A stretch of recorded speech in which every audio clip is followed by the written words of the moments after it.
So I'm off out to the supermarket now. Hopefully I haven't left it too late because I slept in this morning because I had a disturbed night's sleep. Hopefully the specific things that I need aren't out of stock. We shall see. But I need to get lunches for the week. So here goes. Hopefully the queue's not too bad. At the supermarket now. Queue doesn't look too bad, but it's hard to tell from this distance, so better go join in. So queue wasn't actually too bad, as in non-existent. What I thought was a queue earlier was just people walking down the what's it called, where they have the animals, herding pen, queue, whatever you want to call it, going through the barriers. That's all I saw earlier. It was just people walking. Pretty much went straight in. Didn't manage to get everything I needed, but got most of it. It was the flour. All they had was the stuff that already had the yeast mixed in, which is no good if you're using it in a recipe that doesn't need yeast. So something not bread. But we're not urgent on that, so it's not the end of the world. Strangely enough, the girl at the till said they actually had that in stock when they opened, and I'd only been there for about half an hour before. I only got there about half an hour after the shop opened, so what can you do? But hopefully shouldn't need to go for another couple of weeks. Got everything for my lunches, because going into the office, due to social distancing, we're not using the microwave at the moment. So having to rethink what I would normally eat, because normally I eat leftovers and don't like cold sandwiches, so having to get a bit creative with food, but getting the hang of this. Shopping itself was a bit stressful because I think a lot of people just don't get this social distancing thing, strangely enough including some Tesco's employees, which is a bit of a sad thing.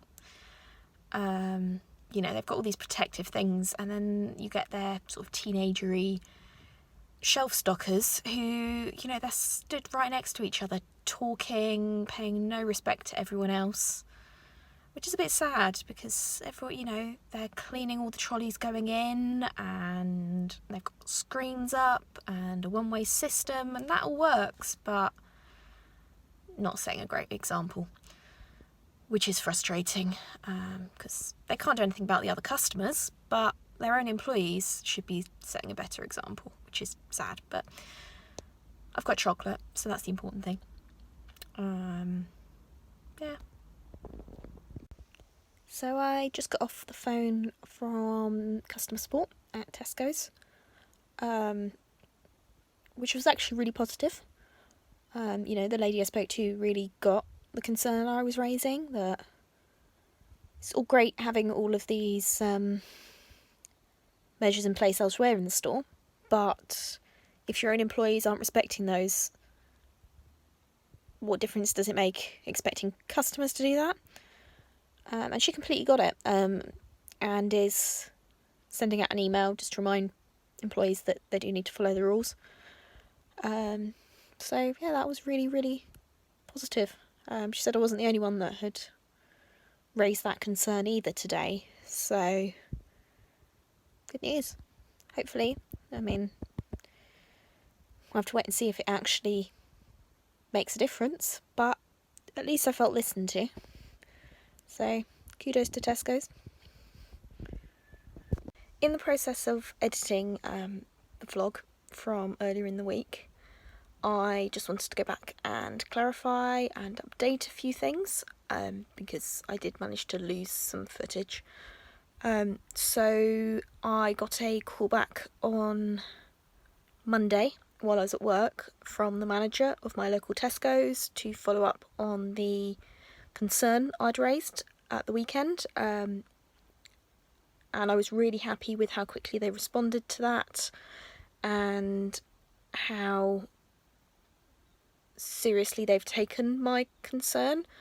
Obviously I won't see any of that in practice because I managed to get enough food last weekend that I don't need to go again this weekend, and in all likelihood by the time that I next go back there will have been changes in the lockdown procedures. But it was reassuring to know that my complaint was being listened to. If you've had similar experiences, please comment down below. If you've liked this video, please give it a thumbs up and subscribe, and stay tuned for another instalment in Platiat. Words. What is happening with that mouth? Stay tuned for another instalment of Planet Atibat. Stay safe, wash your hands, be kind to one another.